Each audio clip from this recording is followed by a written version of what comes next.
think my battery is dying on this one. I mean, the force is strong with us, obviously. Yeah. Let's try this one. Oh, they line up. Why haven't we been using this? Been? Oh, It's happening! It's happening! It's finally happening! She's gonna kill me! Oh yeah, sorry. You know that every We're on the grown same person, team, I thought, whenever you get right? a wipe in your hand, my gosh, this or is a empty wrapping paper rolls work well as well. Okay, so we're supposed to be talking about this. Obviously, the force is strong, and we just realized that these work. It's so awesome. We may have gotten our signals crossed about which Star Wars generation we're representing, because of course I am Rey, Clearly from Star Wars The Force Awakens, and she is the classic Princess Leia. But that doesn't diminish our enthusiasm for the mega franchise that is Star Wars. My saber keeps talking to me. I hope you guys can hear me. It's good. But now we're looking at a galaxy far. You need to go to a galaxy far, far away. After you see this behind the scenes, you'll be ecstatic to talk about Rogue One, a Star Wars story. Have a look.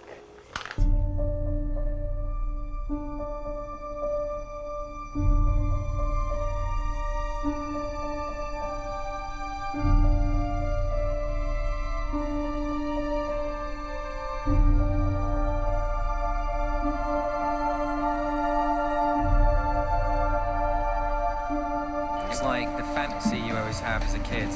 Everywhere is an amazing shot with amazing characters.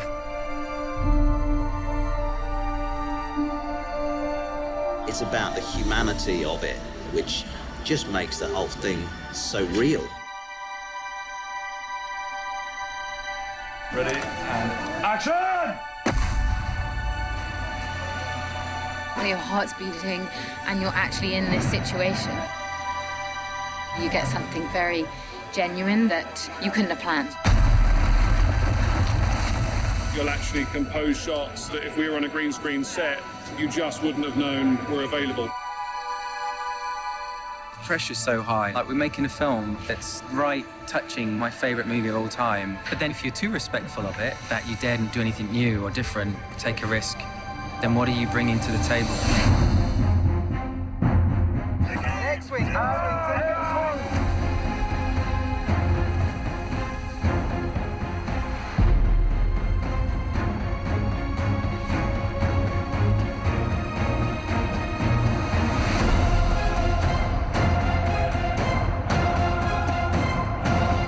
next week, kills the outside down there. Bang!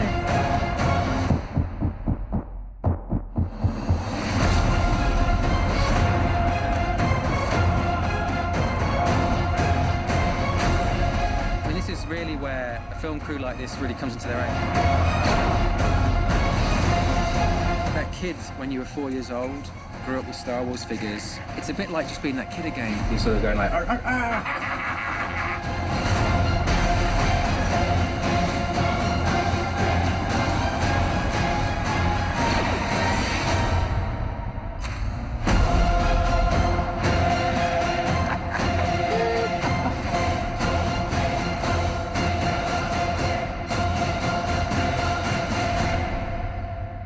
May the Force be with us.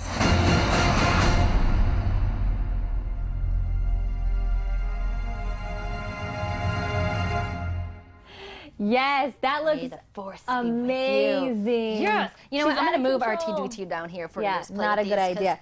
By the way, Rogue One, a Star Wars story, due out in just a few weeks, December 16th. Yeah, almost like a year to the date from when Force Awakens, which my character, Rey, comes from. I'm kind of like the glam version, because Rey was a scavenger, didn't really wear fake eyelashes. You look like such a scavenger today. Well, you know, a glam Rey, if you will. Yeah, this film is really interesting, actually, because it's considered a standalone story rather than part of the Star Wars trilogy. So it's really cool because it will fill in some blanks and maybe show us some events that we've only heard about in other movies. So it's really exciting. I'm definitely going to see it. Of course. I don't know if they'll let me in with this. I don't know if they're going to let us have any fun and the set anymore, because I tried to break it, but you know. There are some people that prefer their movies to be on the scary side, as if lightsabers are not scary enough. Let's have a look at the top scary movies of all time, according to Cosmopolitan magazine. All right, coming in at number 5 is The Exorcism of Emily Rose.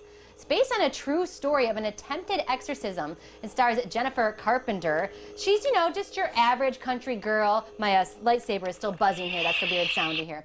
She's just an average country girl who goes away to college and then, you know, becomes possessed by the devil. Yeah. Up next, number 4 is Paranormal Activity. The film was the first of its kind and was kind of a game changer in the horror movie genre. The 2007 film was shot so that the audience actually thought it was real life. So, I mean, super creepy. Yeah, number 3 is the Babadook. I think so. You know me, I don't like scary movies, man. Star Wars is as scary as I get. A boy tries to convince his mother that a top hat wearing monster named Mr. Babadook is real. In the runner-up spot is The Witch. Scary. The plot revolves around a family who is forced to live in the woods and endure some pretty horrifying stuff. Ooh. Not Number up 1, Courtney's alley. oldie but goodie, Academy Award-winning movie, The Exorcist, of course. No shocker there. Little girl possessed by the devil himself. Super creepy. It's a movie that'll make your head spin. See what I did there? I see what Make you your did there. head spin. After seeing it, you also will want to rethink the whole eating pea soup again. Yeah, Like, absolutely. It's not going to happen. And we ever. also asked our certified movie critic, Tony Right. Gonzalez, her top 3, and they are Children of the Corn, The Shining, that's a good one, and The Exorcist. Yeah, of course. What about you? Any, Well, you know, I get really scared, so I haven't watched horror movies since Right. you know, like the 80s or early 90s, but Chucky is like classic. Right, that's what you I know? would've said, yeah. Candyman, I don't know if anyone remembers that because it was probably a forgot terrible about movie, that but one. you know, you have to say Candyman, Candyman, That Candyman was 3 a times in the mirror. creepy one. Freaked me out when I was Yeah. probably like 12 or 13. And then Poltergeist. I actually like Poltergeist because that little lady in the, I don't remember. Yeah, in the mirror, that's right. Yeah. Carol Ann, yeah, oh, that's, Caroline. no. come back to this side of the mirror, Carol Ann. You watched that a couple times? That's the only part I know. It's the only thing I know. It's the only line from a scary movie I know because I don't watch them. What about you, Steph? I would have said Chucky. We used to watch Halloween scary movies on Halloween when I was younger, but I'm kind of in the same boat. I don't really like to watch them Would anymore. the Gremlins count? The Gremlins, yeah. Chucky's a classic though, for sure. Yeah, we are not all about the scares today, Steph. We got to balance out the gore with some news for the kid in all of us, since we're dressing up like Right, we have to. characters we love as children. Want the good news or the bad news first? Just lay it on me. Give me the bad news. To infinity and beyond. That is going to have to wait at least for now. This is disappointing. Toy Story 4 is being pushed back an entire year. Fans of Woody, Buzz Lightyear, and the rest of the gang are going to have to reach for the stars in the meantime. Originally, it was set to be released summer of 2018, but now we're not going to see it until June of What's the holdup? 2019. So I don't know. I guess Woody and the gang will have to play dead until We're going to see then. lots of Woody and the Gang on Halloween. I just watched I guess it was the second Toy Story it was on the other day with my son. So good. It's so good. I do. I love But that the good movie. news, Steph. What is Good it? news. Give it to me. You take it. Oh, You okay. tell us. Incredibles I can't. 2 moving up on the calendar. So essentially the 2 animated movies have swapped release dates. Yeah. The Incredible 2 will be a big hit in summer 2018. Gonna be a good so that'll one. be really fun. So, all right, the spooky Halloween fun continues tonight on Fox. Up next, how some of our favorite Fox shows are celebrating this scary night. Maybe not with lightsabers, but we are.